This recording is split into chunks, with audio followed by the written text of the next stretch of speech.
Larga ele! Sai de cima de mim! Para!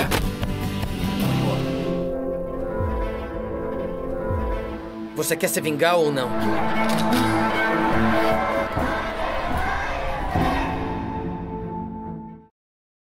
Distribuição Wonder. Corações e mentes. Estudamos o comunismo através do seu ponto de vista, o grande mapa vermelho, com o fluxo da doença, e vimos quanto Karl Marx era um homem cruel que fazia sua família sofrer. Então, quando saí do colégio, eu pensei que esse país precisava de Ted Roosevelt, e o FDR tinha nos vendido para os comunistas. A conspiração comunista é um plano de ação premeditado para subjugar o mundo.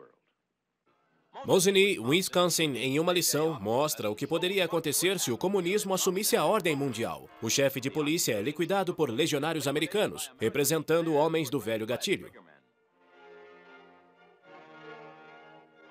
Demonstrando que a subversão poderia causar, o aviso de Mosinee serve como alerta às comunidades democráticas. É uma conspiração internacional criminosa.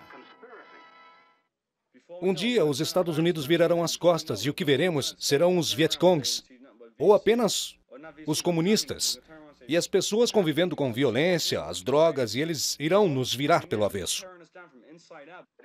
Em 1917, quando os comunistas derrotaram o governo russo, havia um comunista para cada 2.227 pessoas na Rússia. Hoje, nos Estados Unidos, há um comunista para cada 1.814 pessoas. Se nós perdermos a Indochina, perderemos o Pacífico e ficaremos ilhados. Vá em frente. Tome cuidado. Oh, mãe. Eu juro que não sou agora e jamais fui membro do Partido Comunista. Sente-se melhor? Não vejo a hora do comunismo acabar. Seus dias estão contados. Eu estava olhando os lutadores americanos agindo como uma espécie de guerreiro.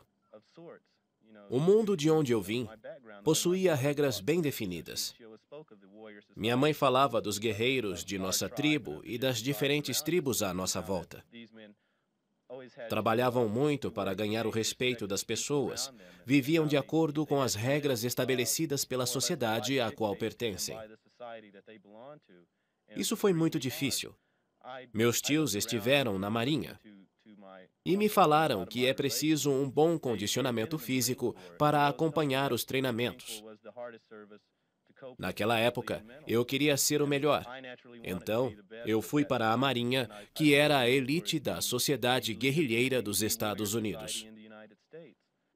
Talvez hoje soe como prepotência dizer que meu país estava certo. Mas certo ou errado, é o meu país. Foi como me senti em 1967. Durante meu último ano, eu disse que tinha a obrigação de servir. Tinha que cumprir isso. Não havia razão física para eu ser isento, e, por essa razão, fui e me alistei. Área liberada para forças americanas.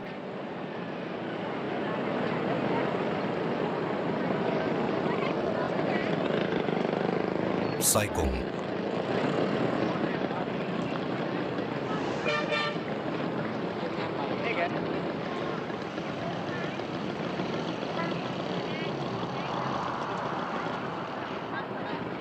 O que tem aí? Quadros. Quadros? Quanto custa? 3.000? Passo fome, eu vendo a 3.000. É muito dinheiro por aqui, eu compro por 1.500. Não, você vende pra mim? Ah, você mente, você mente. Você morre. Faz uma massagem? Sim. O que mais você faz? Hã? Te pago uma cerveja. Você vai me pagar uma cerveja? Não, não, não, não tenho dinheiro. Vai pra casa, garoto. Por favor, vá pra casa, garoto. Vá pra casa, garoto. Não, garoto, vá pra casa, certo? Vai gostar. Vá pra casa agora. Leva. Não, não. Não.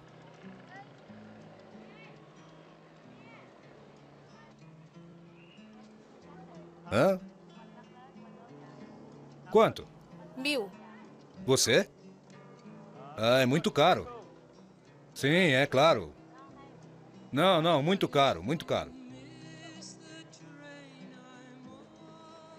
Não, não, não. Vá pra casa, garoto.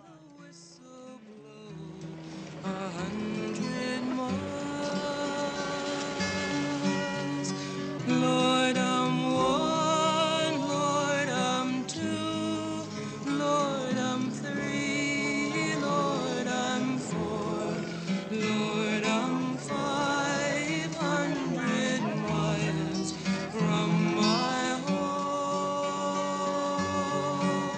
500 miles, 500 miles, 500 miles, 500 miles. Lord, I'm 500 miles from my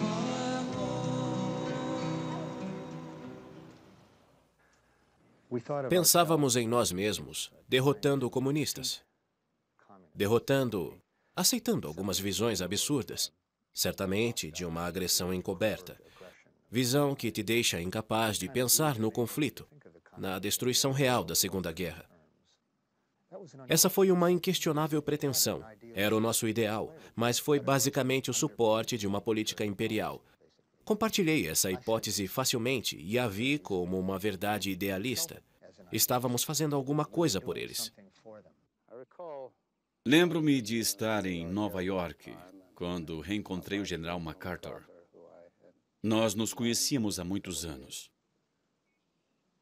E ao me cumprimentar, fez uma profética declaração. Ele disse: Westmoreland, vi que arranjou um novo emprego. Espero que aprecie sua nova tarefa. Ela é cheia de oportunidades, mas muito perigosa. De fato, foi uma declaração profética.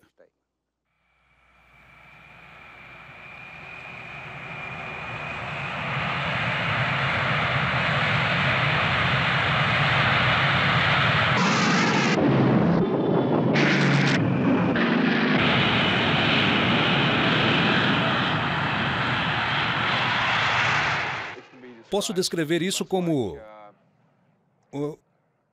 um cantor e sua canção. Tinha tudo a ver com o seu trabalho, entregando-se totalmente.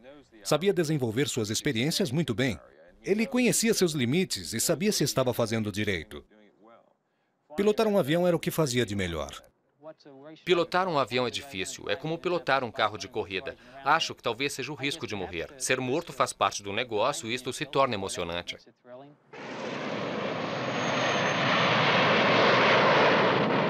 Quando o avião está muito alto, é como se estivesse parado no ar. Nesse instante, não posso colocar mais peso, senão ele vai parar, virar e cair girando.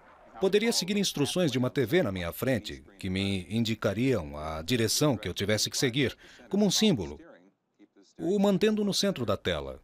Quando entramos em combate, vejo uma luz. Posso apertar o botão Comet no meu painel e o computador assume o controle. Ele pode calcular a velocidade do ar, a inclinação e soltar as bombas com precisão, em qualquer tipo de ataque que escolhermos, mesmo voando alto e reto ou bombardeando. São coisas habilidosas, muito técnicas. Eu tinha orgulho da minha habilidade de voar.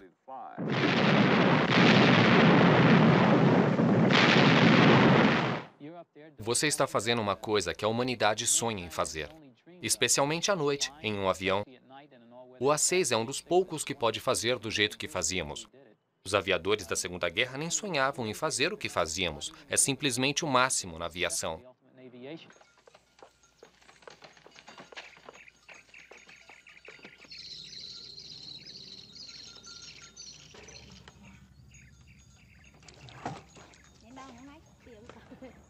Quase todo mundo já soltou fogos de artifício. É uma grande emoção que você sente quando vê os fogos quando é criança ou até mesmo quando adulto. Quando você coloca uma bomba em uma lata e assiste explodir pelos ares.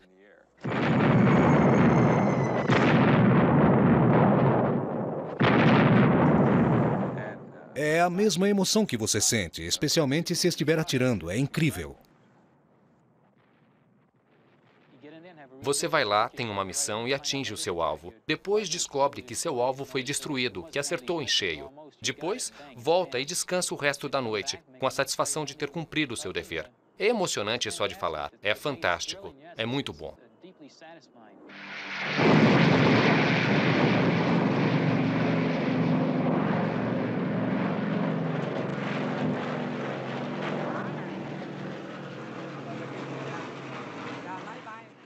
Os aviões de novo. São americanos ou vietnamitas? Não sei o que são. Apenas aviões. O que era isso aqui? Eu criava porcos aqui, bem aqui. Onde era a cozinha?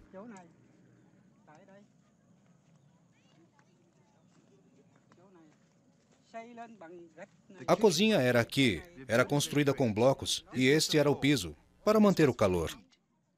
O que é isto?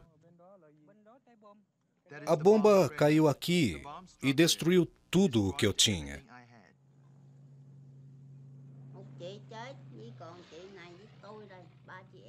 Minha irmã mais velha morreu. Sobrevivemos nós duas. Éramos em 3, mas ela morreu. Eu vivia em uma casa logo ali. Mas agora é só um monte de entulho. Sua irmã tinha quantos anos? 78.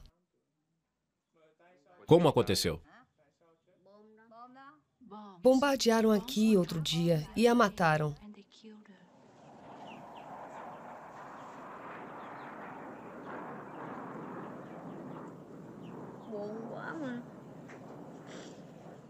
Estou muito triste.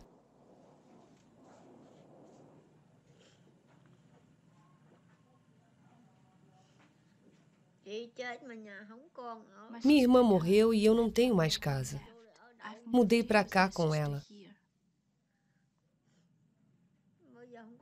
Também fui ferida. Agora não posso fazer mais nada. Estou velha e fraca. Não tenho nada para vender e mais nada a fazer.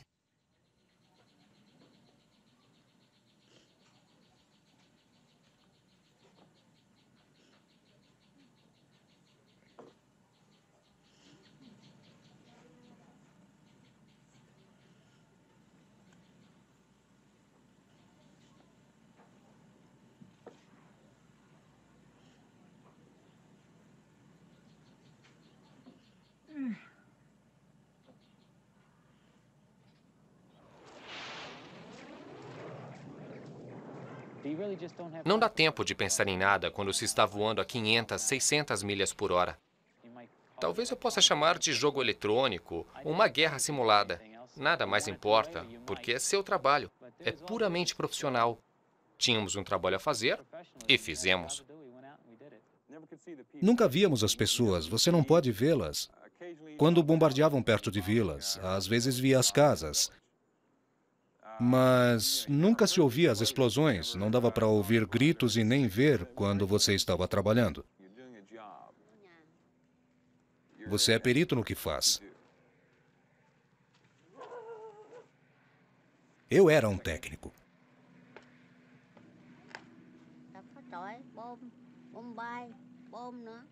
Tudo foi destruído com as bombas.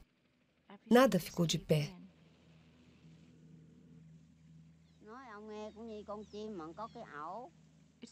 É como um pássaro sem ninho. Agora tudo ficou assim. Ele volta para casa e não a encontra mais. Não tem onde morar, comer ou dormir. Todo mundo precisa de um lugar para morar e viver em paz.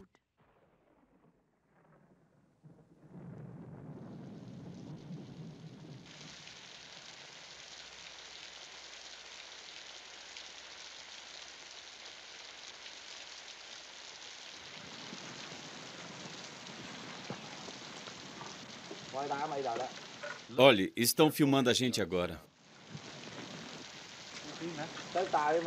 Primeiro jogam bombas à vontade, em seguida, vêm nos filmar.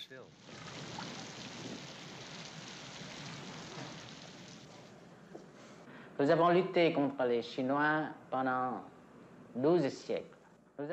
Lutamos contra os chineses por 12 séculos e contra os franceses por 100 anos.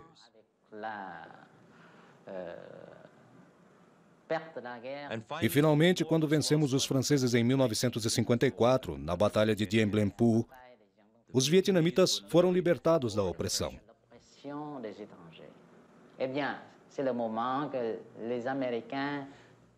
Porém, foi quando os americanos vieram para o Vietnã. Chegaram aos poucos.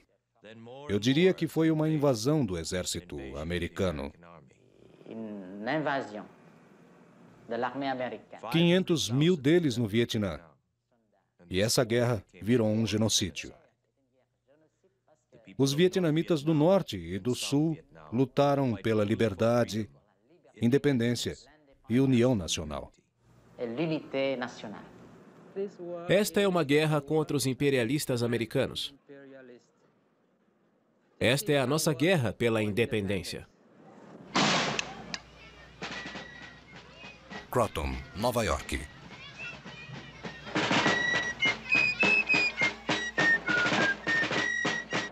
O que estamos tentando explicar é que eles não eram pessoas místicas ou tinham um passado obscuro. Eram pessoas bem reais. Quando lutaram contra o exército mais poderoso do mundo, estavam colocando em jogo tudo o que tinham: suas casas, sua saúde, seu passado e seu futuro. Todos nós esperamos que estas verdades se mostrem, pois todos os homens são iguais perante seu Criador, e dele adquirem direitos, como a vida, a liberdade e o direito à felicidade. E quando você julga a Revolução e os sucessos que tivemos, está cometendo um erro, pois alguns cidadãos na época da Revolução ficaram e lutaram com os ingleses. Em algumas áreas foi quase uma guerra civil. Muitas famílias foram separadas. Thomas Jefferson disse que a árvore da Revolução, ou a árvore da Liberdade, é regada com o sangue da Revolução de cada geração. Eu acho um exagero, mas há uma certa verdade nisso. A guerra chegou ao condado de Westchester, e com ela veio a independência e novas responsabilidades. Os homens estão matando e sendo mortos. Esse é o paralelo, tanto quanto a política. Está brincando? A política oriental? Não me venha com essa. Fogo! Ainda não encontramos sua arma. Estamos procurando. Você tem uma arma? Não, senhor. Ele tinha uma arma, senhor. Ele estava armado. Estou planejando medicar este rapaz. As pessoas que estão vivendo na selva, sob as bombas, sem pagamento, sem suas famílias, estão lutando por independência. Estão lutando, nesse caso, por unificação e por revolução.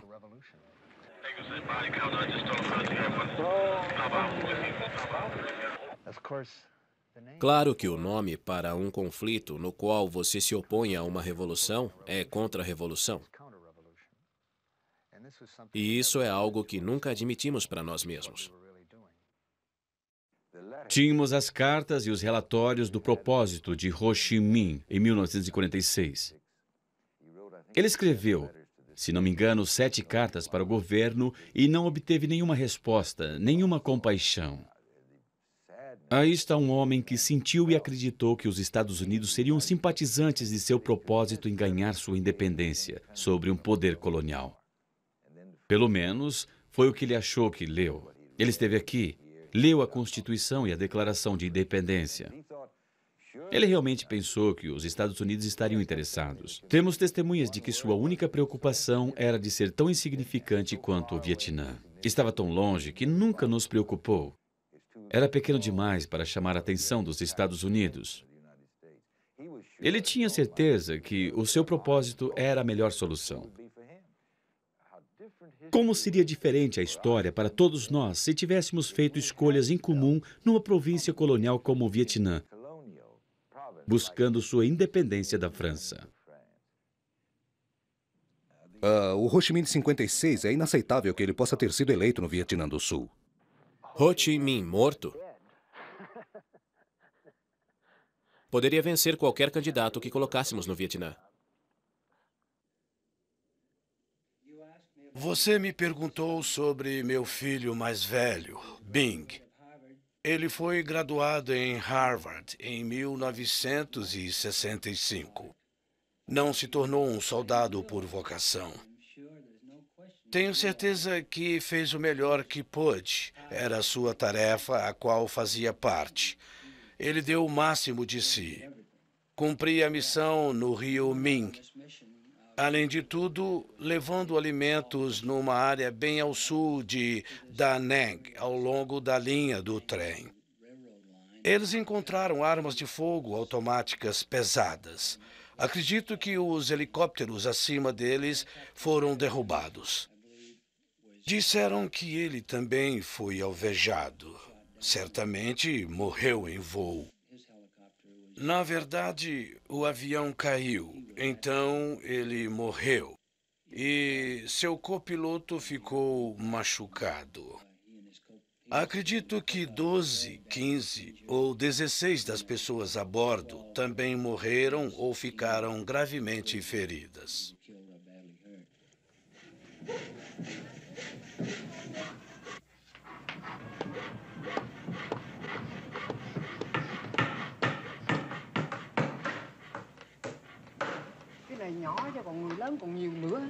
Muitas bombas, muitos caixões.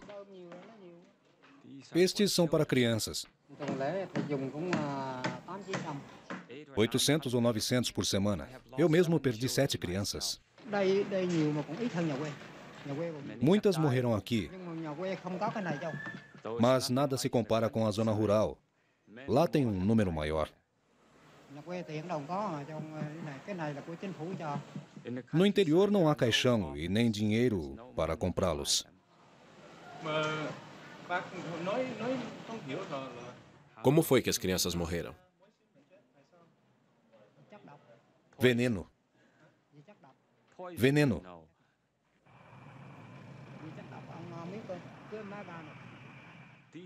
Os aviões continuaram jogando veneno e muitas pessoas morreram. Parece que destruía seus intestinos. Muitas pessoas morreram com esses jatos.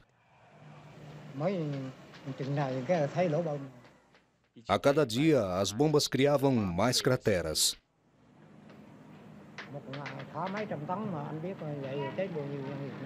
Centenas de toneladas eram jogadas todos os dias.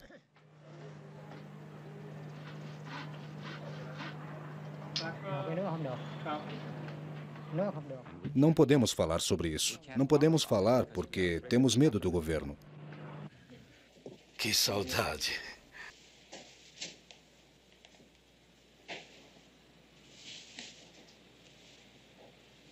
Edward Saunders, precedente do Exército Desertor, e Sra. Laura Saunders, Detroit. Vamos.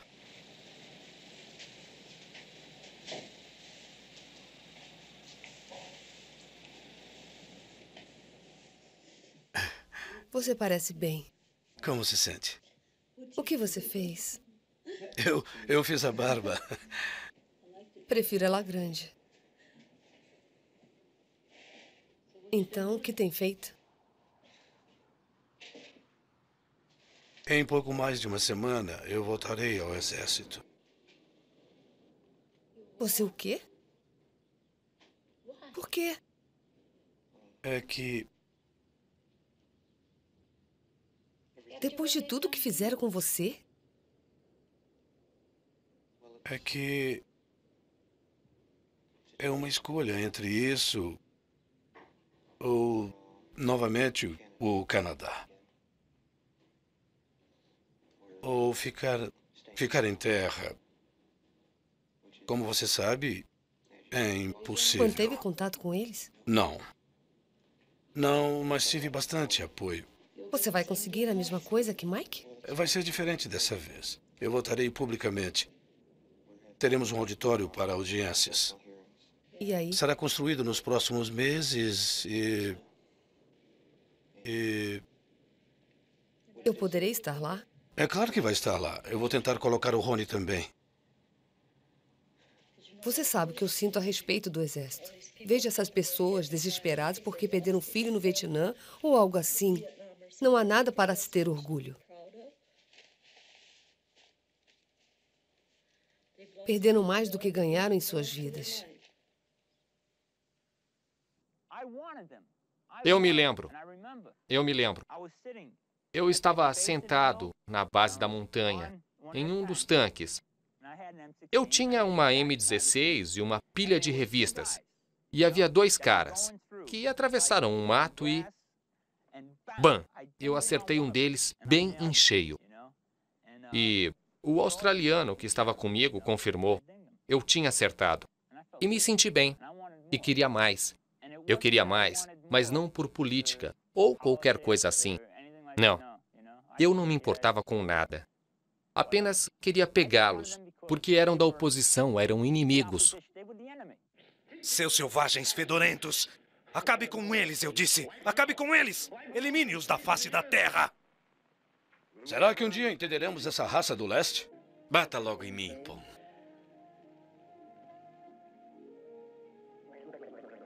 Seu monstro amarelo! Eu queria sair e matar alguns Gooks. Realmente não sei. Acho que tive uma lavagem cerebral, pois me lembro quando as pessoas me chamavam de pele vermelha ou chefe. Aliás, ainda me chamam. Meu nome era Reis no campo de recrutas ou Squall, dependendo do humor do sargento. Só estava querendo matar alguns Gooks. Eles eram instruídos a arrancar os olhos do indivíduo e colocá-los num buraco no meio das costas.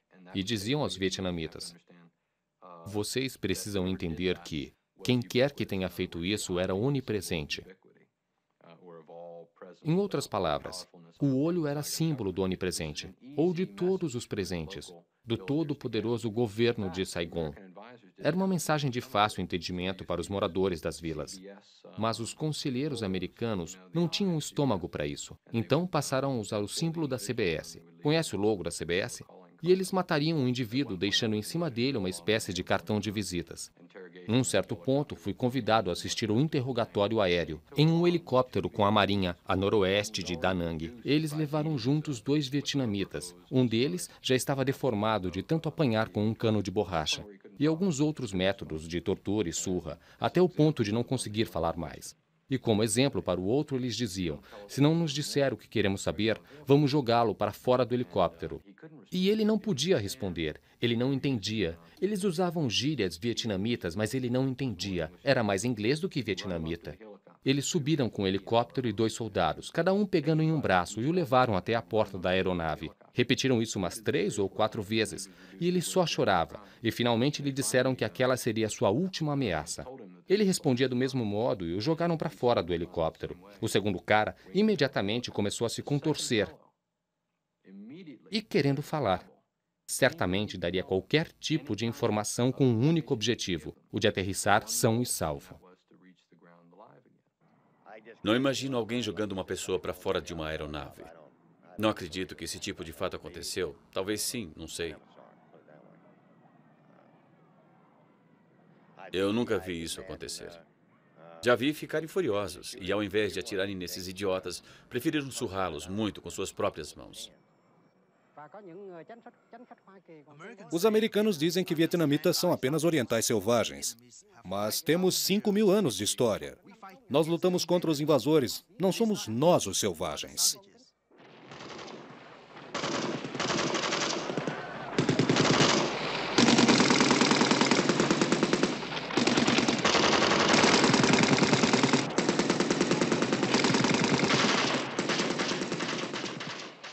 Eu não sei onde eles estão. E isso é a pior coisa. Podem estar em toda parte. Tudo o que desejo é continuar vivo, voltar para casa e continuar meus estudos. Você perdeu algum amigo? Vários. Outro dia perdi um. O que estamos vivendo aqui é horrível.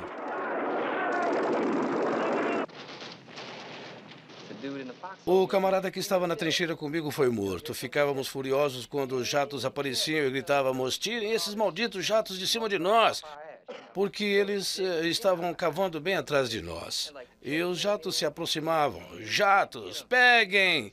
Estavam atacando por toda parte. Jatos, vamos pegá-los! Soltavam bombas por todo lado e você dizia, oh não, dava para contar as voltas que eles davam sobre nossas costas, como se fossem piruetas no ar. E a coisa começava a cair bem em cima de você. A napalm caiu, eu agarrei o meu amigo e o coloquei sobre minha cabeça e segurei assim. Maldito napalm, acabou com todos, cremou tudo da linha, 35 caras queimados e carbonizados. O napalm gotejava por toda parte de seus corpos. Eu só o usei um pouco como escudo. Eu afastei o cara de mim e saí do buraco. Não sabia para onde estava indo, eu apenas corri e queimei minhas calças. Passei o resto da luta correndo completamente nu. Já tentou encarar uma batalha sem cueca, cara?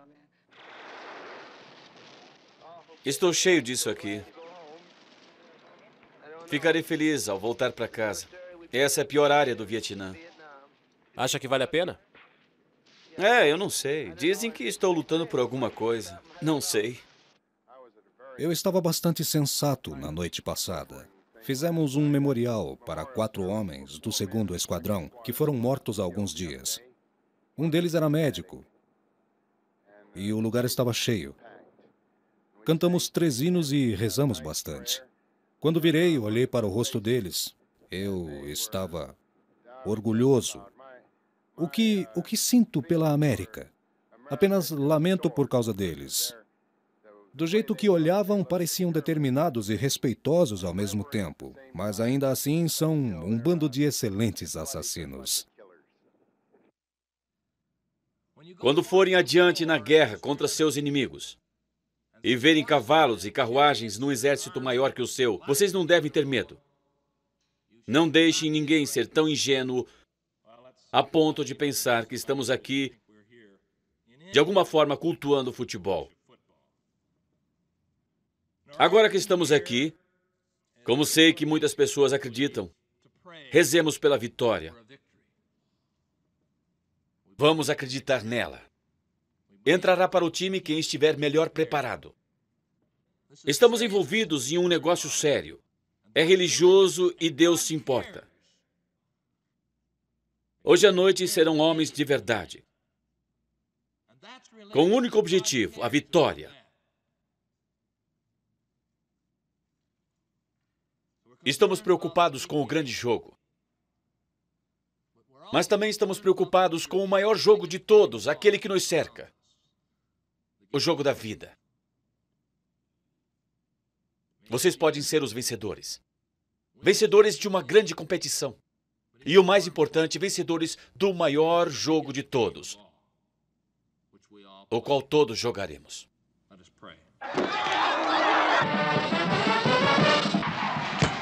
Belo chute. Treinamos nossas crianças para quebrá-los em pedaços.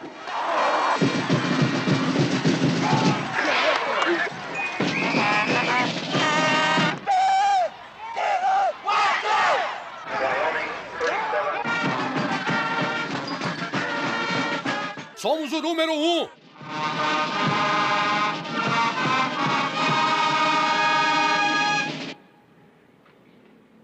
Diga a eles que são o número 1, não importa o quê. Você é o número 1.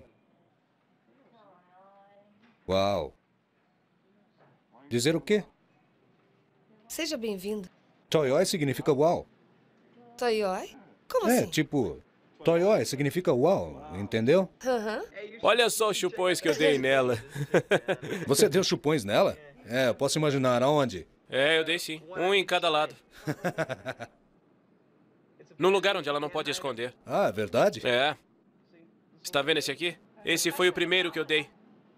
Ele saiu assim de repente. Eu não posso fazer, eu sei. Talvez esteja morto. Ele não está morto, acorde-o. Não posso acordá-lo. Por quê? Ele não está morto? Como assim?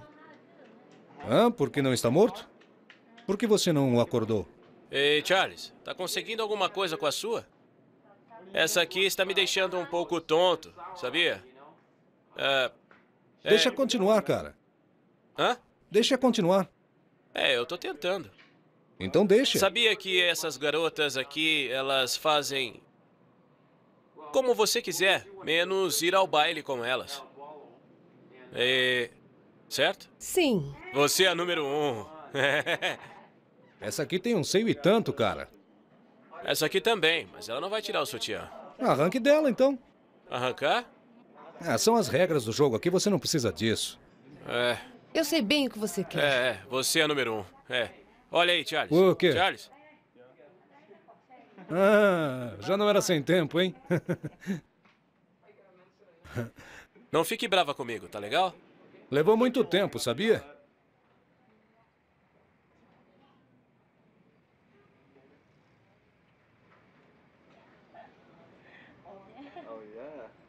Olha só, querida. Só mais tarde? Olha isso. Que tal mais tarde?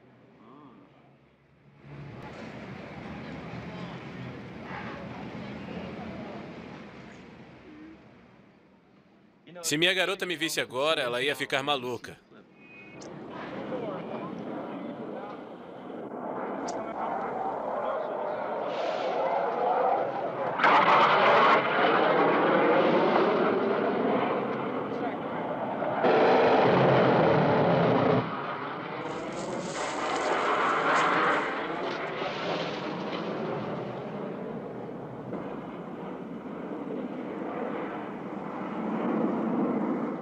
E então? Mais um. Esse homem aqui. Depressa com esse túnel.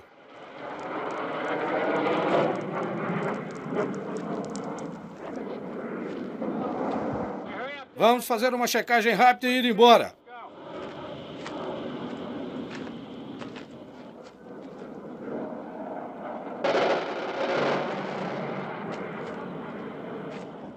Vamos logo com isso, depressa, rápido!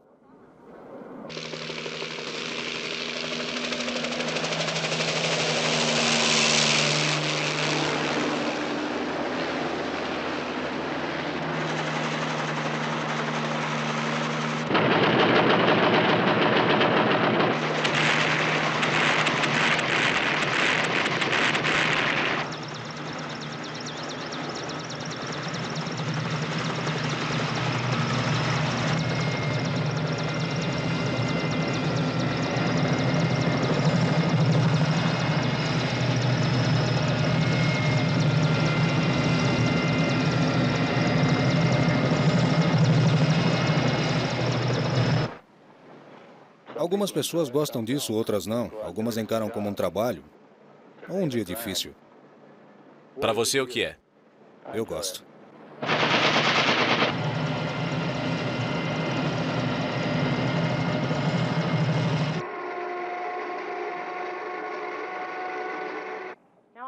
Agora teremos uma mensagem importante para todos nós.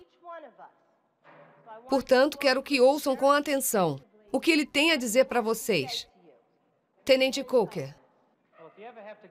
Se um dia precisarem ir à guerra, e infelizmente um dia terão que enfrentar isso, descobrirão que a vida se torna bem simples, pois suas duas únicas preocupações serão viver e morrer. O resto não terá importância, porque de repente sua vida está em jogo. E é assim que é quando você se torna prisioneiro, particularmente um prisioneiro de guerra. Porque as coisas pelas quais passamos são as que aprendemos antes dos 10 anos de idade.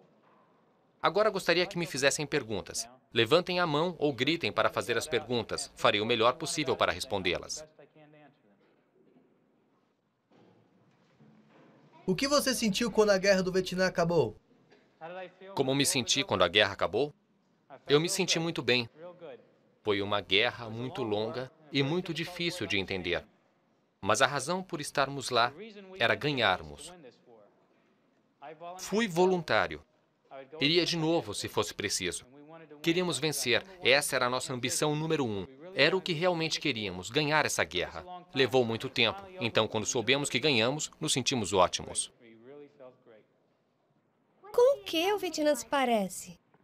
Com o que o Vietnã se parece? Bom, se não fosse pelas pessoas, seria muito bonito. As pessoas por lá são pouco evoluídas e primitivas, são muito indisciplinadas. O que você acha das pessoas que destruíram o plano de guerra e fugiram para o Canadá? Não concordo com elas. Acredito que estavam erradas. Acho que, muitas vezes, elas foram covardes. Se queriam deixar tudo e partir para o Canadá, tudo bem. Mas não podiam voltar porque discordavam da guerra. Diziam, não gostamos do seu país nem da sua gente. Estavam dizendo para você e para mim, eu não gosto de você, então eu estou indo. Está bem, não há razão para odiar alguém, mas elas não tinham o direito de se eximir da responsabilidade de lutar por seu país. Ao invés de socorrer e curar os vietnamitas, vi que éramos festa para a sua deliberada e sistemática destruição. Eram considerados inferiores, menos que humanos. Nós os chamávamos de Gooks Slops. Suas vidas não valiam nada para nós, pois fomos ensinados a acreditar que eles eram fanáticos e todos eram Vietcongs, ou simpatizantes de Vietcongs, mesmo sendo crianças. Contudo, muitos de nós começamos a entender através de nossa própria experiência no Vietnã a profundidade das decepções e as mentiras que os líderes de nosso país nos disseram e a todo o povo americano. Foram eles que nos treinaram para matar sem piedade e a odiar nosso inimigo. Os vietnamitas prepararam frases como mate a razão, procure áreas livres e seguras para atirar. Fizeram tudo para mascarar a realidade da política de combate no Vietnã. Eu não faço nenhuma apologia para esse ato de resistência. Naquela época, enterrar vidas se tornou intolerável para mim. E estou aqui hoje para chamar a atenção aos verdadeiros fatos, considerando meu caso e o de muitos soldados. Nós não somos criminosos para sermos caçados e presos. Mais de 500 mil de soldados largou o exército desde 1965. A maioria já voltou ao exército para ser punido com prisão e demissão. É a recompensa por nossa atitude.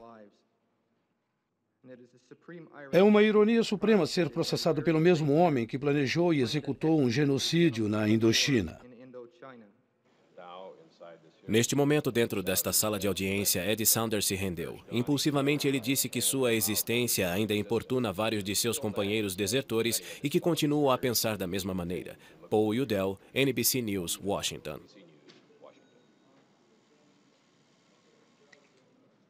Como estava seu som? Deixe-me falar para o povo americano que essa guerra é a mais longa e suja deles. Os vietnamitas só lutam em autodefesa. Enfim, os americanos precisam ver uma luz. Senão, eles mesmos se derrotarão. Sabe, eu comparo o Vietnã a uma criança, ao desenvolver de uma criança. Este país está passando por várias etapas, do mesmo modo que uma criança precisa sentar, engatinhar antes de andar. Estamos num processo evolutivo. Não importa quantas décadas a América lute, ela nunca vai conquistar o Vietnã, nunca. Quero que diga ao presidente Nixon quando você voltar que enquanto houver arroz para comermos, continuaremos lutando. E se o arroz acabar, vamos lavrar os campos e lutar de novo. Sei muito pouco sobre aquele lugar. Prefiro dizer que quanto menos souber, melhor estarei. Não me afetou inteiramente. O modo de vida americano ainda está aqui e se você trabalhar, com certeza se dará bem. Fomos ensinados a obedecer nosso governo. E eu teria que ir se fosse convocado. Às vezes eu penso sobre esse assunto, mas isso não me afeta em nada. Não, eu não fui prejudicado pela guerra. Eu sei muito pouco sobre essa luta. Acho que estamos lutando com o norte do Vietnã, não é?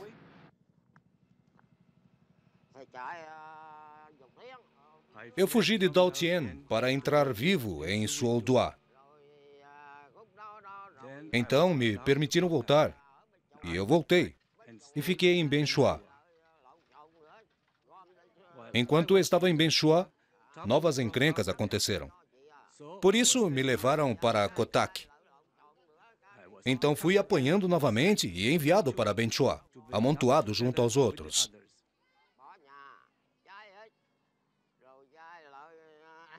Minha casa foi destruída enquanto eu estava fora. Mais uma vez fui mandado para Kotak. Eu fugi 6 ou 7 vezes. As vidas dos meus compatriotas não valem mais do que a de uma mosca. Você as pega e as esmaga. É simples assim. Políticos e empresários líderes em Saigon Country Club.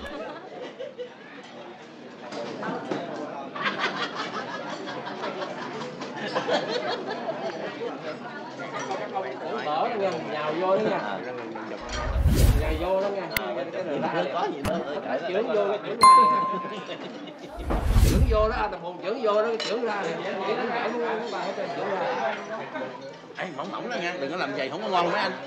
Vợ ở trong cũng vậy, nó lót mỏng nó ngon. Senhoras, me escutem.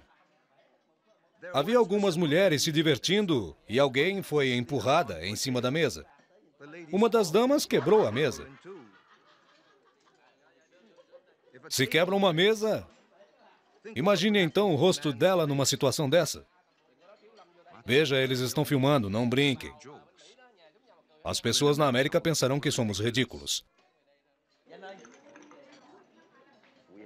Temos por volta de 15 companhias e agora incluindo uma companhia de seguros e de trator.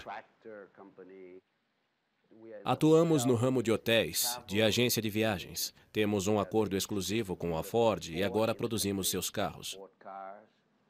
Muitas outras coisas, como uma companhia de petróleo em formação.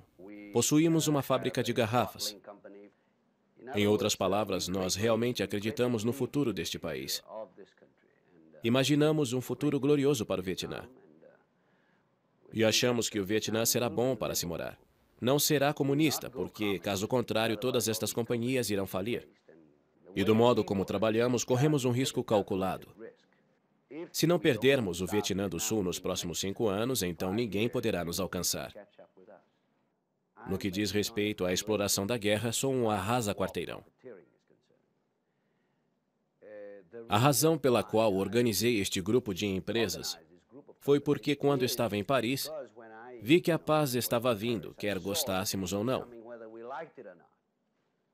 Portanto, cheguei em casa para cultivar a paz. Todas estas companhias foram criadas para trazer a paz novamente e o aumento econômico que virá com ela. Temos uma infraestrutura de hotéis, agências de viagens, tudo bem desenvolvido. Agora não há nenhum turista no Vietnã, mas haverá. E estamos nos preparando para esse tipo de acontecimento.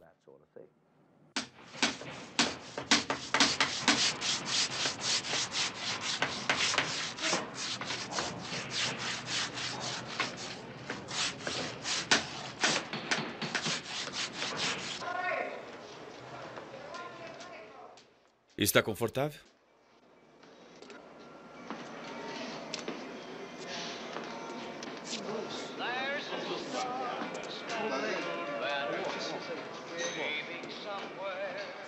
Valeu o sacrifício?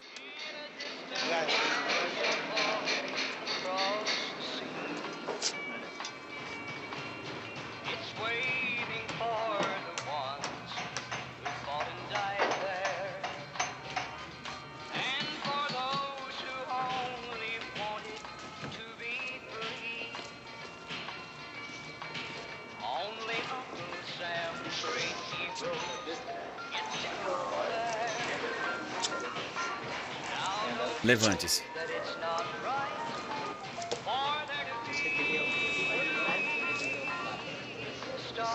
Mantenha nivelada com a outra perna. Agora tente caminhar. Não está alta o suficiente? Bem, não é tanto assim. Estávamos andando e fazendo patrulha e caímos numa emboscada. Cerca de 6 ou 7 soldados ficaram feridos. O que nos disseram foi que caímos numa armadilha. Acredito que foi a pior coisa que me aconteceu. Chamamos 2 médicos, mas também foram atingidos. Então, finalmente, o terceiro entrou e nos tirou de lá. Nunca mais vi a maioria dos soldados que estavam comigo. E foi isso. Dos sobreviventes, mantemos contato apenas no hospital. Nós costumamos nos reunir uma vez por ano. E não há mais do que se falar. Estamos aqui por uma coisa que foi dita e eu não me importo. Não me importa a partida de futebol agora. Nada me importa. Mostraremos a esses bastardos com orgulho de Massillon. É que viemos mostrar um grande empenho dos Massillon. E o que vocês estão fazendo aí? O que estão fazendo? Continue assim! Que droga, Tony! Não deixe que nos vençam! Não podemos perder! Vamos mostrar a eles o orgulho dos Massillon! Vamos lá! Vamos lá!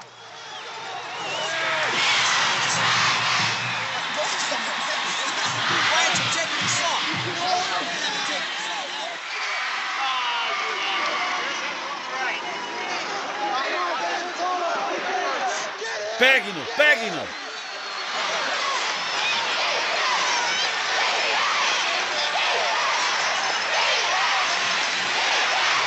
Não se enganem. Não quero nenhum homem aqui dentro voltando para casa pensando ao contrário. Nós vamos vencer. Ofensiva de 1968.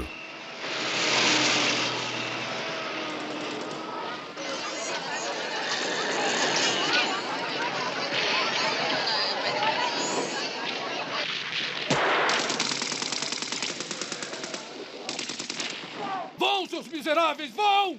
Desde o novo ano lunar, os Vietcongues e os vietnamitas do norte provaram serem capazes de um audacioso movimento militar que os americanos jamais sonharam. Vietcongues resistiram a um ataque tão violento que fica difícil prever o resultado desta guerra. A captura da embaixada americana em Saigon por 7 horas é uma história para reanimar e inspirar os Vietcongues.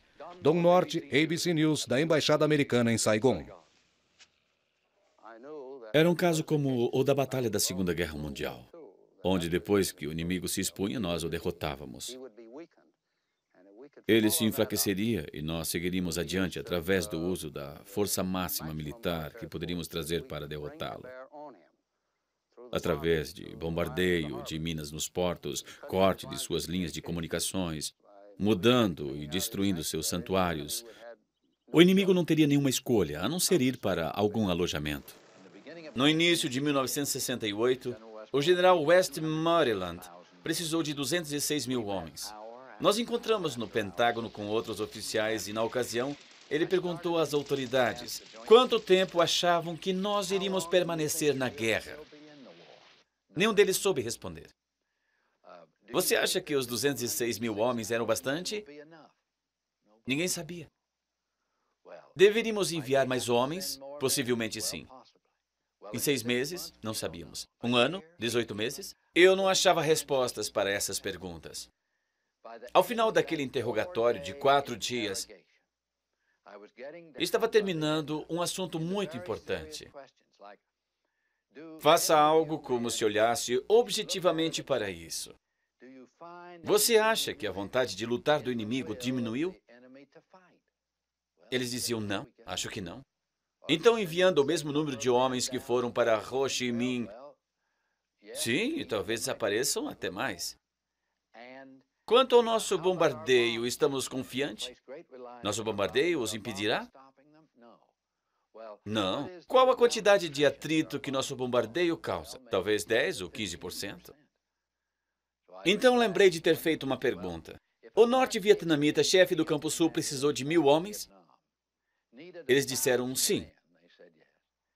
Se ele pedisse, digamos, 1.200 homens, conseguiria 1.000? Isso mesmo. Então, ele teria os 1.000. Sim, isso mesmo. Esse tipo de interrogatório.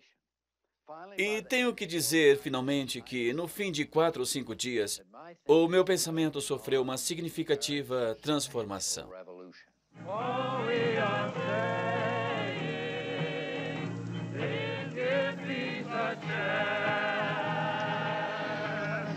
All we are saying is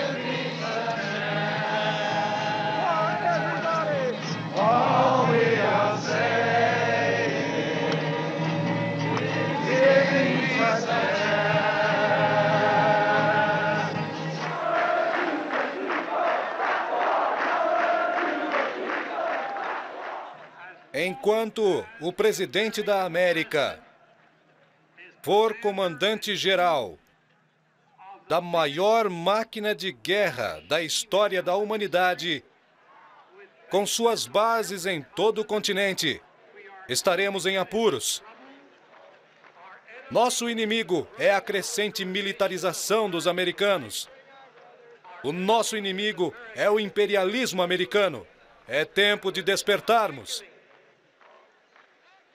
O inimigo estava na defensiva depois que a ofensiva de Tet acabou.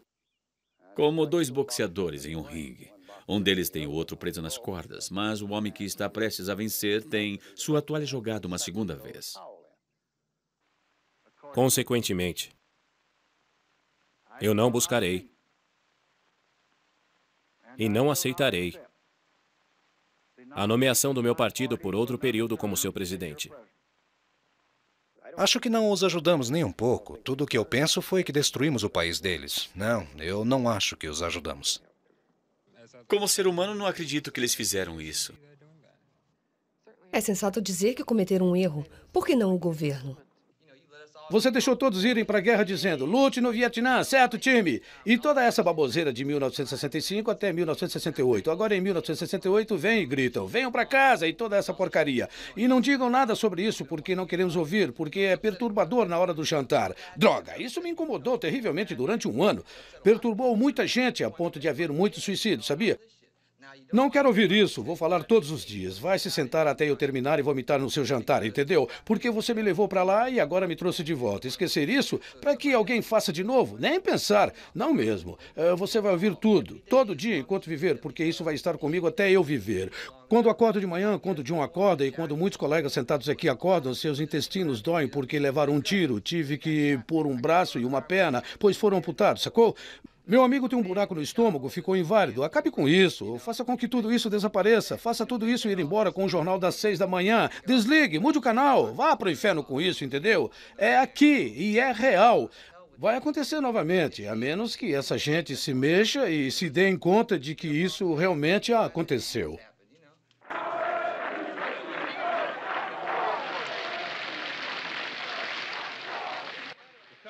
O país está pronto para assistir a um julgamento justo dessa guerra. Eu acho que as pessoas julgaram o que é inteligente e imoral e não o interesse nacional deste país.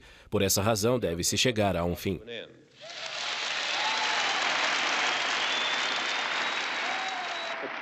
Durante 20 anos, primeiro os franceses, depois os Estados Unidos prediziam sobre a vitória no Vietnã.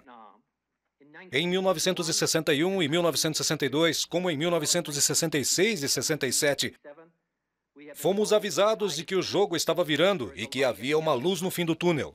Logo poderemos trazer nossas tropas para casa. A vitória está próxima, mas o inimigo é resistente. Em 1962, eu participei de uma previsão destas. E durante 20 anos, estivemos errados. A história de conflito entre nações não registra outra crônica de erros tão longa e consistente como as mostradas no Vietnã. Fiquei em pé a noite inteira com Adam Valansky e Peter Edelman, preparando o discurso de Robert Kennedy, aquele que seria seu último discurso em São Francisco. Tivemos um almoço de negócios no Vietnã. As últimas coisas que fiz pela manhã foram pequenas correções. Depois nos cumprimentamos, ele parecia estar bem à vontade, foi embora do Hotel Embaixador e entrou no carro. Ficamos surpresos de como foi fácil chegar tão perto dele naquele edifício. Na conferência sobre as aulas do Vietnã, soube logo cedo que Robert Kennedy tinha morrido.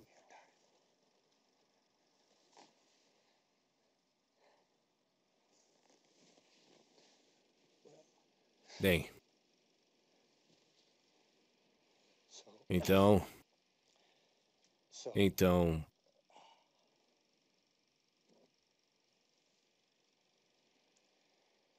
talvez isso tenha feito muitas pessoas se sentirem impotentes.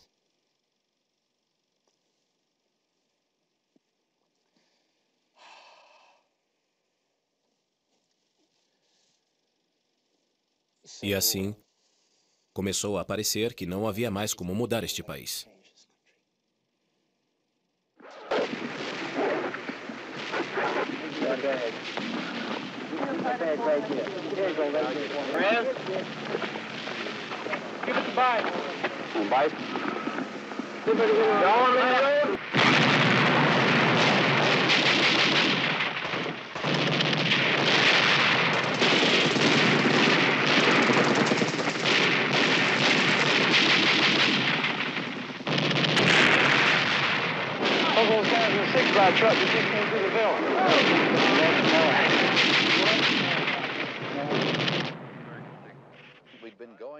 Passamos por essa estrada durante tantos anos que eu tinha certeza que era a política certa.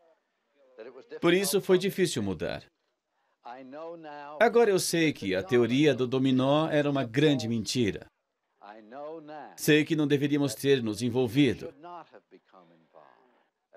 Hoje, no que me diz respeito, em nenhum momento hesito ao dizer que eu não poderia estar mais errado em minha atitude no Vietnã.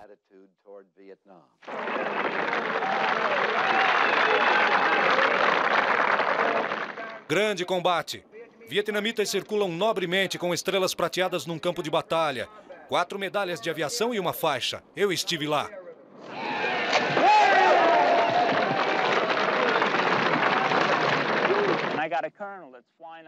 Eu tinha um coronel que, quando estávamos voando, berrava comigo, dizendo: "Vá pela colina, vá pela colina." Então, me juntei ao comandante do tanque e disse: "Vamos pegar 3 tanques e andar até a colina, tudo bem?" "Podemos montar uma base de fogo enquanto andamos," ele disse. "Tudo bem, vamos liquidar o exército vietnamita e partir." Então, fui atrás do primeiro tanque e comecei a subir a colina. Tudo estava indo bem, até começarem a atirar em nós. O exército vietnamita se dividiu. Foi quando percebi que me atingiram. Eu disse: "Meu Deus, fui atingido." Não podia acreditar. Eu não acredito, fui mesmo atingido. O meu primeiro pensamento foi em Kay, minha namorada. Parece estúpido, porém eu pensava, ela vai me matar. Eu estava morrendo e, ao mesmo tempo, aflito. Ela iria me matar. Mas percebi que não deveria me preocupar, pois estava morrendo. Tudo tinha acabado. E por quê? Meu último pensamento consciente foi: não posso acreditar nisto. Estou morrendo neste país horrível e não posso acreditar. Bob era surfista, lutador, era maratonista. Nós dançávamos, ele era ativo, muito ativo. Nossa vida inteira era ativa. E agora estão me falando que ele está paralítico. Ele não podia acreditar nisso e nem eu. Agora Bob não é namorado, não é marido, não é um irmão. É muito.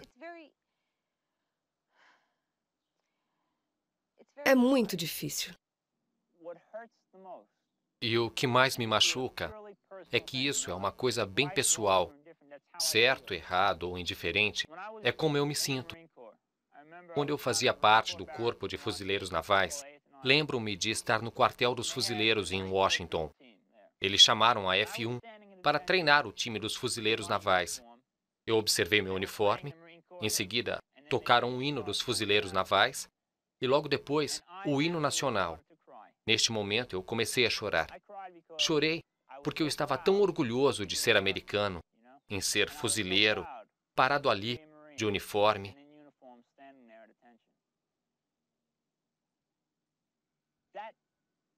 Aquilo representava tanto para mim, no sentido da vida.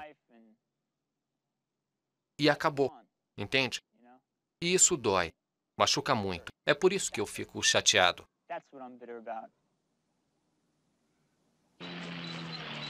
Johnny, get your gun, get your gun, get your gun.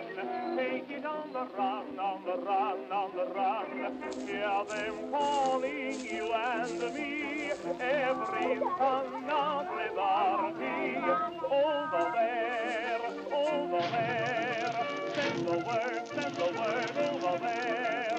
That the Yanks are coming, the Yanks are coming. The drums coming everywhere. So prepare, say a prayer. send the word to beware. We'll be over, we're coming over, and we won't come back till it's over there.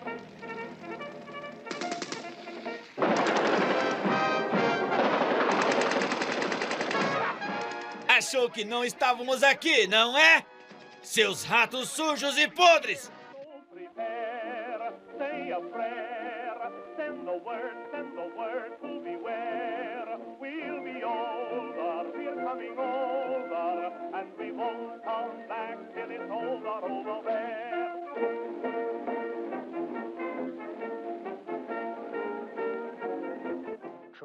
Truman mentiu em 1950 sobre a natureza e os propósitos do envolvimento francês na reconquista colonial do Vietnã, a qual estávamos financiando e encorajando. Eisenhower mentiu sobre as razões e sobre a natureza de nosso envolvimento com Diem e o fato de que ele estava essencialmente no poder, por causa do apoio e do dinheiro americano, apenas isso. Kennedy também mentiu sobre o tipo de envolvimento que tínhamos, sobre nosso próprio envolvimento na batalha e as recomendações que foram dadas a ele para um envolvimento maior. O presidente Kennedy mentiu sobre a intensidade de nossa participação na derrota de Diem.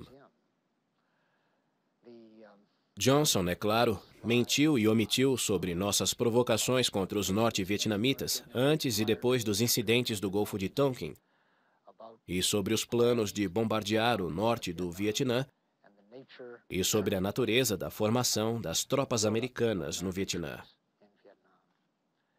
Nixon, como sabemos agora, mentiu e iludiu o público americano durante os primeiros meses em seu escritório sobre um bombardeio no Camboja e Laos, a operação terrestre no Laos e as razões de nossa invasão no Camboja e em Laos, a exploração de minas em Haiphong, que aconteceu em 1972, mas que foi prevista já em 1969. O povo americano foi enganado mês a mês por cada uma dessas 5 administrações. Como eu digo, é um tributo ao público americano, que os líderes deles perceberam que tinham que enganá-los. Não foi nenhum tributo a nós. Foi fácil enganar o público. Nós adotamos um plano no qual trabalhamos em cooperação com os vietnamitas do Sul para a completa retirada de toda a tropa americana e a substituição dela por forças vietnamitas do Sul no dia e no horário marcado. Esta retirada será feita por valentes e não por covardes. Como os vietnamitas do Sul ficaram mais fortes, o índice de retirada americana pode ficar maior. Parabéns ao Batalhão 332 em sua recente vitória sobre os comunistas. Perguntamos a nós mesmos, quando virá a paz? E eu lhes digo que se perseguir os comunistas de volta ao norte, não haverá nenhuma guerra nesta aldeia. Ajudem a reconstruir as casas. Ajudem as pessoas. Liberte a aldeia de todos os Vietcongs e assim não haverá mais nenhum tipo de sofrimento nem destruição para nós mesmos e para nossos compatriotas. Parabéns. Muito bem. Ah, meu amigo! É bom vê-lo de novo, senhor. E aí, como está, cara? E aí, tudo bem? Tudo bem? Trunk, que bom te ver. Tudo bem? Cheguei essa tarde. Sim. Tudo calmo por aí? A não ser da última vez, quando os foguetes caíram. Muito bom. Eu li sobre isso. Essa é uma das histórias de sucesso desse batalhão. Tínhamos muitos problemas com ele. Esta semana demos apenas 4 medalhas de bronze e 5 Arcoms com Vedevais. Há um chefe de batalhão, 3 oficiais e 5 soldados. E nós temos 6 prêmios NPEC, pendentes da última ação de sábado, onde matamos 6 Vietcongs e capturamos 9 armas. Boa marca. Ele foi chefe do batalhão 263. E fez um ótimo trabalho como chefe desse batalhão. Então, eles o mudaram para cá. Num período de 10 ou 14 dias, ele inverteu tudo completamente. Eles tinham um batalhão com um comando muito fraco. Chegaram ao ponto de os comandantes jogarem as suas armas fora e chorarem. 10 dias depois, eles tiveram um grande contato com os Vietcong. E em 3 dias mataram 42, sem perderem nenhum de sua equipe. Ele fez isso com um número pequeno de pessoas, embora algumas delas, como aquele jovem, o Major Yok, um grande cara. Ouvi o nome dele de longe. Ba người, lấy súng đầy liền với M16, một người nữa.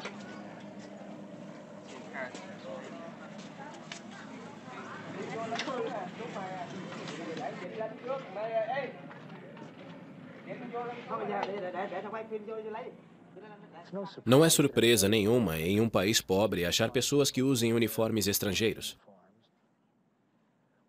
O que sempre nos pegou de surpresa e que nunca quisemos prever ou entender é que a liderança comunista do Vietnã pode treinar muitas pessoas para viver em túneis, lutar por nada, usando shorts esfarrapados ano após ano embaixo de bombas americanas. Uma guerra onde um lado é totalmente financiado, equipado e apoiado por estrangeiros não é uma guerra civil. Naquele país, os únicos estrangeiros foram os financiados por nós no começo da guerra e nós fomos os estrangeiros no final da guerra. Basicamente, não queríamos reconhecer o tamanho do nosso envolvimento lá. Não queríamos nos dar conta de que aquela era a nossa guerra, porque tudo aquilo estava acontecendo nos dois lados. Era por causa de nossa política. A questão era, seria possível estarmos do lado errado na guerra do Vietnã? Não estávamos do lado errado. Nós éramos o lado errado. Ngo Dinh Dien, 1957, presidente do sul do Vietnã. No seu país, você tem que dar o máximo que puder de exemplo de patriotismo. Você trouxe a grande tarefa de organizar seu país com a maior coragem, com a maior diplomacia. Ngo Dinh Dien, 2 de novembro de 1963.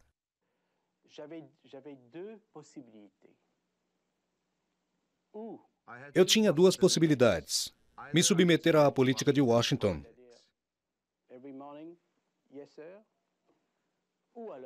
ou ter que renunciar. Tenha certeza de que, como soldado, eu raramente me submetia. Na verdade, nunca. Escolhi a segunda solução ao invés da renúncia. Do lado dos vietnamitas, o fator mais encorajador é a promessa oferecida pelo governo do general Can.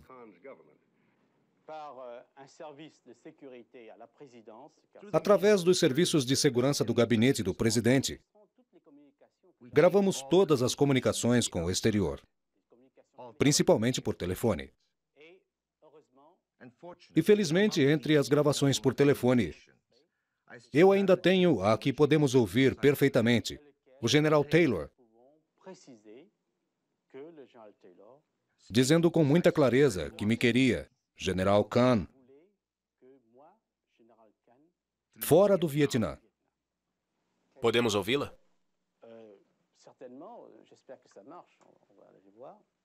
É claro, espero que funcione.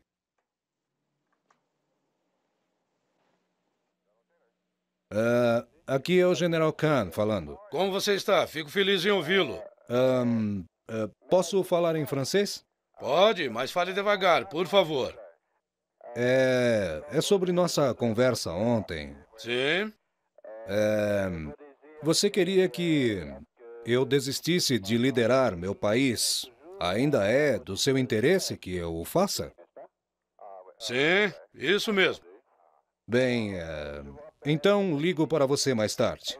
Até logo. Senhor presidente, senhoras e senhores, como indica nosso comunicado oficial, o presidente Thieu e eu tivemos várias conversas construtivas em relação à forma de como vamos trabalhar nos próximos anos. Trabalharemos pelo programa de paz, o qual esperamos agora que seja o lema do futuro, não somente para a República do Vietnã, mas para todos os países da Indochina. A ajuda dos Estados Unidos ao sul do Vietnã é de 2 bilhões de dólares por ano. Prisioneiros do sul do Vietnã.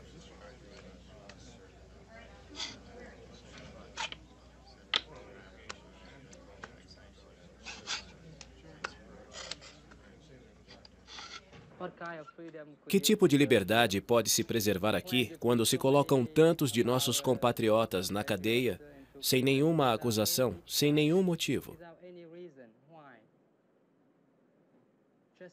Só porque você quer que tenhamos liberdade? Que tipo de liberdade você poderia nos dar? Só teremos liberdade quando lutarmos por ela. Mas aqui lutaremos por quê? Lutaremos por prisões?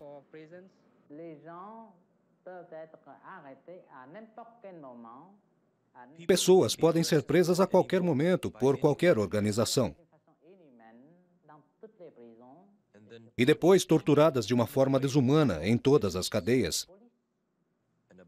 E, sobretudo, nas delegacias de polícia.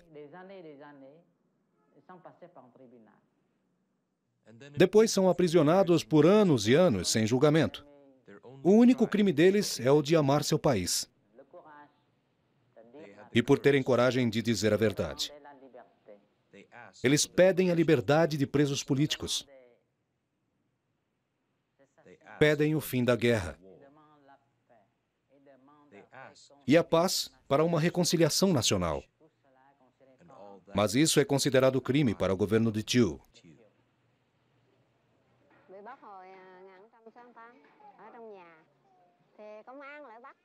Eu fui presa em 1968. Estava em casa quando a polícia apareceu. Me levaram para a delegacia para um interrogatório e me prenderam.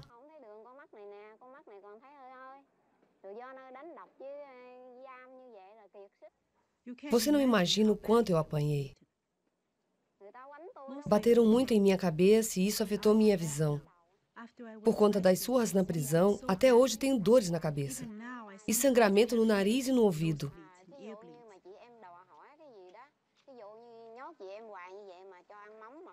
Nessa época, tudo o que comíamos eram peixes podres. Então pedimos algumas verduras. Mas quando reclamamos, fomos acorrentadas e surradas e nos jogaram cal. Jogavam água em nós e não tínhamos para onde correr.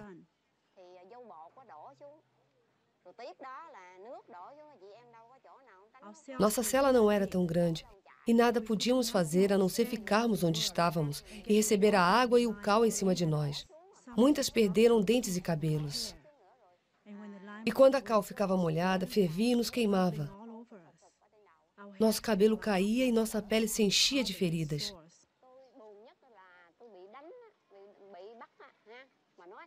Falaram que se fôssemos inocentes, apanharíamos até virarmos culpadas.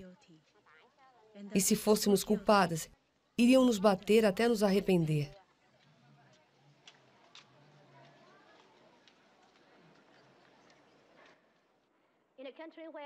Num país onde as pessoas não celebram soberania nacional.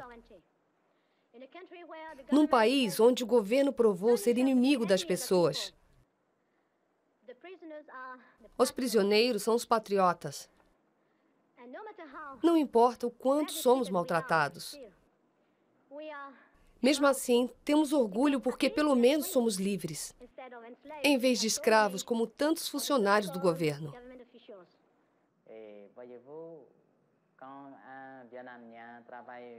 Preste atenção. Quando os vietnamitas trabalham pela paz e liberdade,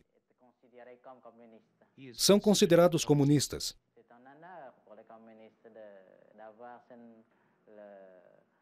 É uma honra para os comunistas terem que trabalhar pela paz e justiça. Então, é o governo que dá forças para serem comunistas. Porque eles continuam dizendo que as pessoas que trabalham pela justiça e pela paz são comunistas. Entende? Aprendíamos a ser bons soldados quando tínhamos entre 3 e 6 anos de idade. Isso quando nossa mãe nos dizia para obedecermos às regras de casa. Você aprende a respeitar as autoridades. E, finalmente, quando chega aos 20 anos e se encontra no serviço militar, dando o último passo para ser controlado por um regime de disciplina militar. Ainda assim, o que está escrito não vale nada, se não houver uma base. Eu precisei desse alicerce de minha infância e de quem me ensinou. Boas mães, como vocês. É horrível encarar uma sessão de tortura com um bando de gooks. É uma cena indescritível. Você fica muito assustado, mas por outro lado, tem um monte de mulheres por lá dizendo que é melhor fazer alguma coisa. É a ira de Deus. Você não vai querer o peso de 100 mulheres mortas nas suas costas. Descobre que essa gente não é tão maldosa. E você começa a pensar no destino de nosso país, de homens, mulheres e crianças. E principalmente o meu destino. Eu diria que estavam todos em minhas mãos. Se estão orgulhosas dos prisioneiros de guerra ou de mim, deveriam estar orgulhosas de vocês mesmas, porque eu fui o que vocês me fizeram ser. Tudo o que fiz foi pensar o máximo que pude no significado do Sudeste Asiático para os Estados Unidos nos anos 50, olhando para trás e adiante, em termos do que sei sobre a dinâmica das sociedades. Por exemplo, e num equilíbrio de forma justa, venho para julgar o que é de interesse vital para os Estados Unidos. Nunca tive nenhum motivo para mudar aquela decisão. E, por essa razão, eu acredito que o que nós fizemos, no geral, estava correto, embora eu preferisse ter visto de uma forma diferente a estratégia militar.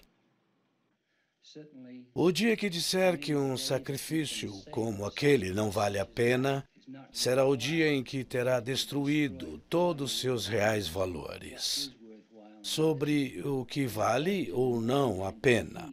E eu não tenho dúvidas de que ele e todo mundo agiram da mesma forma, pois não há sacrifício que tenha sido em vão. Na guerra, o preço que se paga pela liberdade é o preço que se paga pelo tipo de vida que temos. É um risco que se corre para preservar nossos ideais. Ele tinha um tremendo senso de humor e um senso de crítica incrível do que era ou não importante. Lembro quando me preparava para o casamento de nossa filha. Eu estava aborrecida por algo que não estava bem. Ele ligou de Pensacola e perguntou, como vão as coisas? Eu respondi, está bem, Bing, mas tantas coisas aconteceram. Ele disse, para não me preocupar com pequenas coisas. Isso fez uma grande diferença. Pensei, meu Deus, ele tem razão. E foi assim. Portanto, tudo ficou mais fácil. E é claro, segui uma tradição do serviço militar que, na Segunda Guerra Mundial, todo mundo fazia parte. Não havia divergências. Havia apenas coisas sobre o Vietnã. Mas eu acho que a maioria das pessoas desse país está muito ocupada para se envolver profundamente no que os dissidentes fazem. Em outras palavras, acho que a verdadeira força de nosso sistema e a excelência desse sistema é que você pode confiar em alguém como Nixon para a liderança. Acho que o time de pessoas que estão com ele é ótimo. E, para mim, a liderança que ele tem mostrado e as decisões que tem tomado realmente são os tipos de decisões que eu esperaria do presidente desta nação. E suas atitudes são o que eu esperaria do presidente deste país. Acredito que os poderes executivo, legislativo e judiciário que nós temos são soberanos, funcionam muito melhor do que qualquer outro sistema que eu conheço. Pois nos trouxeram esse enorme poder, nos deu um status internacional, o qual temos a responsabilidade de manter e apoiar. Que carreira seu filho queria seguir? Acredito que ele seria jornalista. Tinha acabado de conseguir trabalho no New York Times. Quando entrou no OCS, ele trabalhava para o jornal no verão, enquanto fazia a faculdade.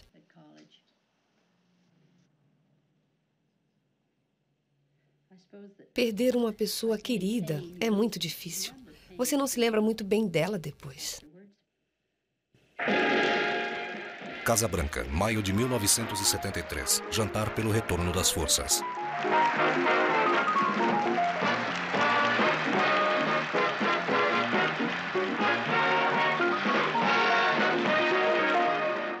Obrigado.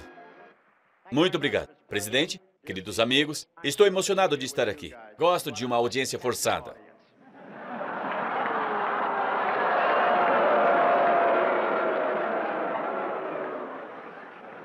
É sempre um hábito no jantar da Casa Branca fazer um brinde ao convidado de honra.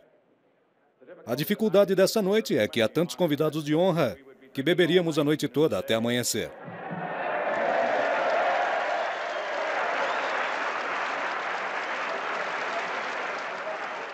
Alguém poderia dizer o que há de errado com isso? A decisão mais difícil que precisei tomar desde que fui presidente foi em 18 de dezembro do ano passado.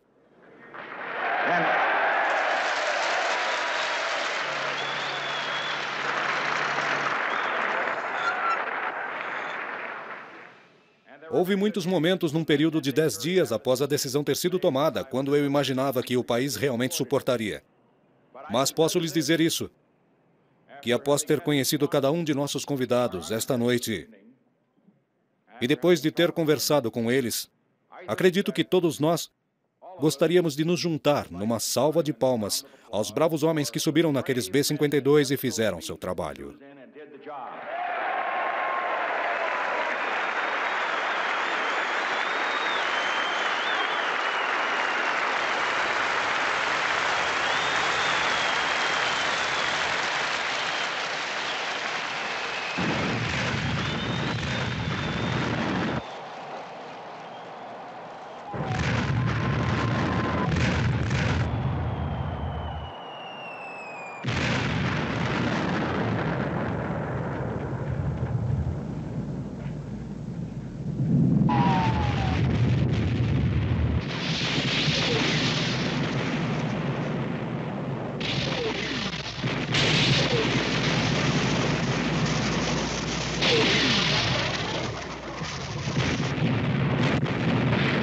Norte do Vietnã, antiaeronave.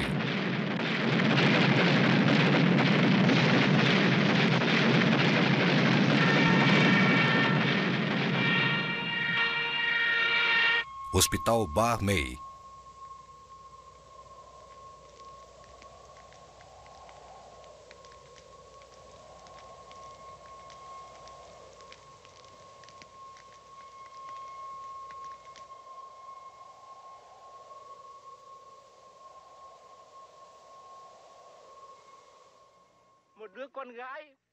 Minha filha de 8 anos foi morta. E meu filho de 3 anos. Um filho com 3 anos de idade morto. Nixon, assassino de civis. O que eu fiz para Nixon, para ele vir aqui e bombardear meu país? Minha filha morreu bem aqui. Ela estava alimentando os porcos. Ela era tão doce. Ela está morta e os porcos estão vivos. Minha mãe e minhas crianças se abrigaram aqui. E aqui elas morreram.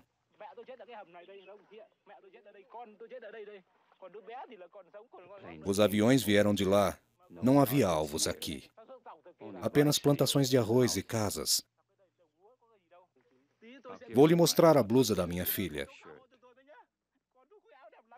Levem-na para os Estados Unidos. Conte a eles o que aconteceu aqui. Minha filha está morta. Ela nunca mais vai usar essa blusa.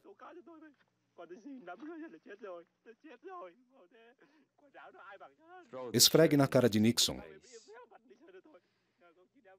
Diga-lhe que ela era apenas uma pequena estudante.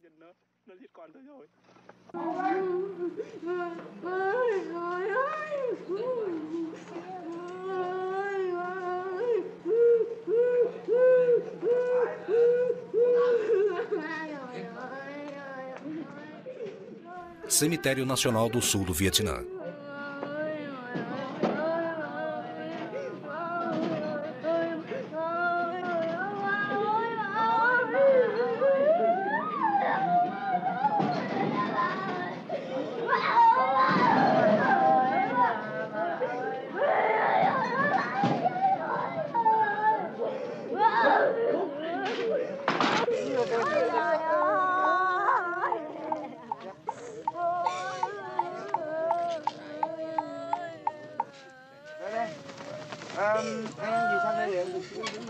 Bỏ nón cầm tay được chưa? Điểm này có cục quay.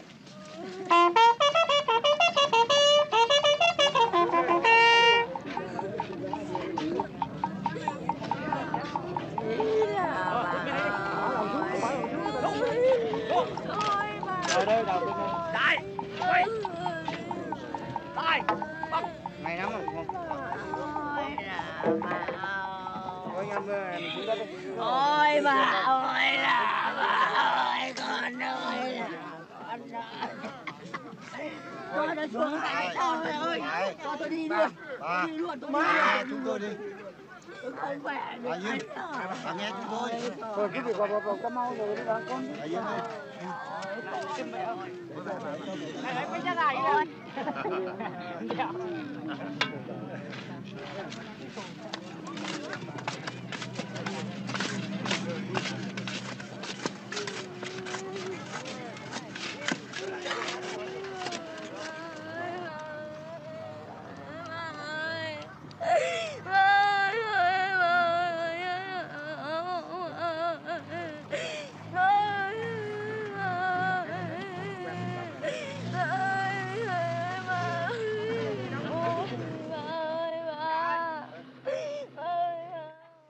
Bem, os orientais não dão o mesmo valor para a vida como os ocidentais. A vida é abundante. Ela custa pouco no Oriente.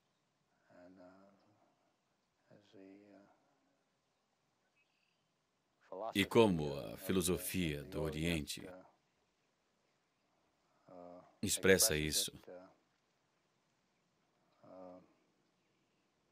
a vida não é importante.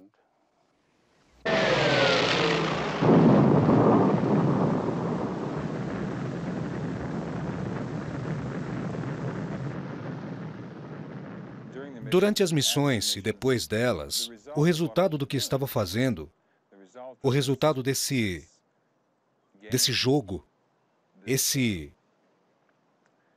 exercício com muitas habilidades técnicas, nunca me foram claros. Aquela realidade de gritos ou de pessoas sendo explodidas e sua pátria sendo destruída, não fazia parte do que eu pensava.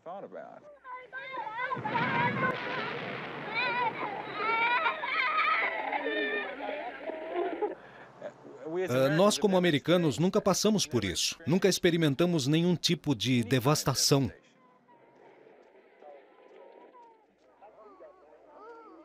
Quando estive lá, nunca vi uma criança queimada com napalm.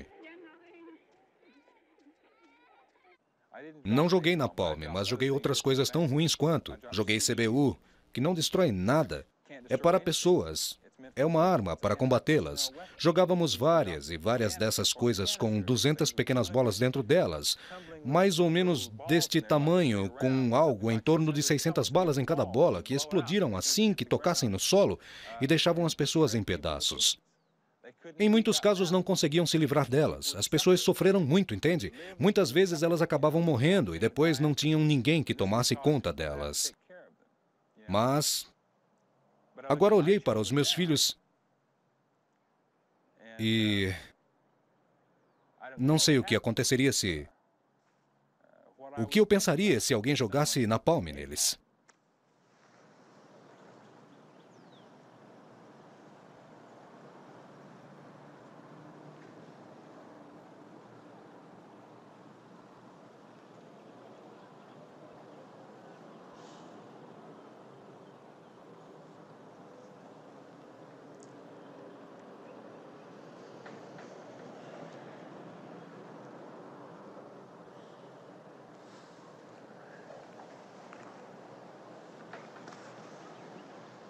Acredita que aprenderam alguma coisa com tudo isso? Acredito que nem estamos tentando. Mas às vezes acho que não estou tentando. Eu não consigo nem chorar direito. E isso me incomoda. Eu acho que os americanos tentaram. Todos nós tentamos arduamente. Escapar do que aprendemos no Vietnã. Não chegar às conclusões lógicas do que aconteceu lá. O exército também fez a mesma coisa. Eles não percebem que As pessoas estão lutando por sua liberdade. Não serão impedidas só quando mudamos a tática, usando um pouco mais de tecnologia, melhorando a nossa forma de ataque e não cometendo os mesmos erros. Acho que a história funcionaria um pouco diferente e aquele tipo de força não seria detida. Acredito que os americanos realmente trabalharam duro. Não para ver a criminalidade, mas para mostrar o que os seus oficiais e sua política realizaram.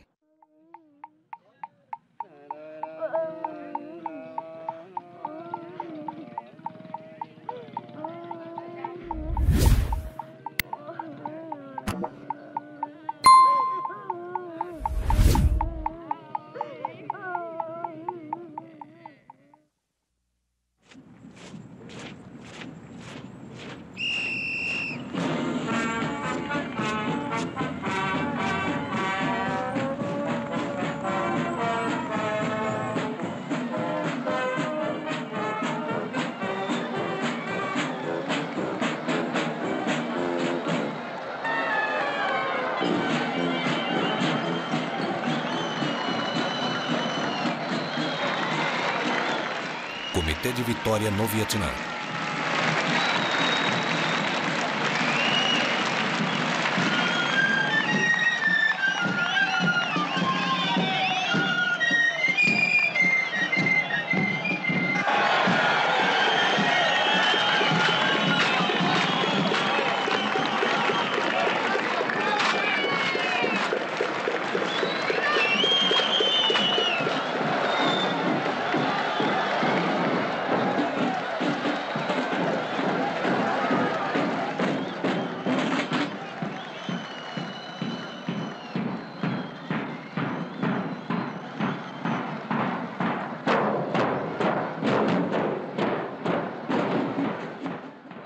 Voltamos com honra.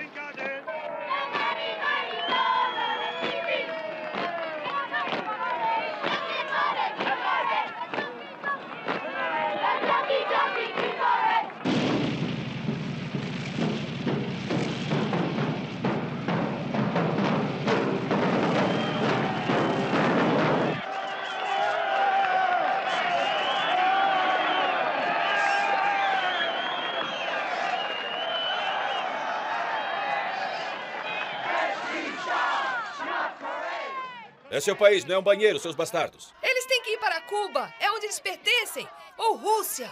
Estados Unidos, por toda parte. Veteranos precisam de empregos e não de paradas. Seus idiotas de uma figa!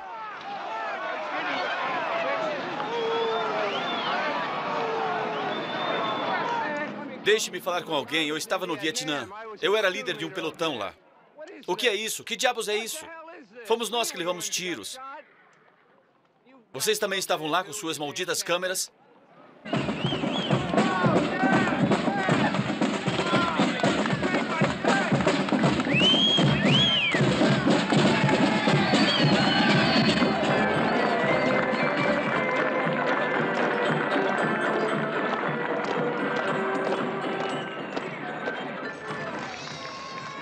Vamos, sorriam um pouquinho. Vamos lá, sorriam, sorriam, sejam felizes, sorriam. Nem tudo é tão ruim. Sorria, pessoal, vamos sorrir.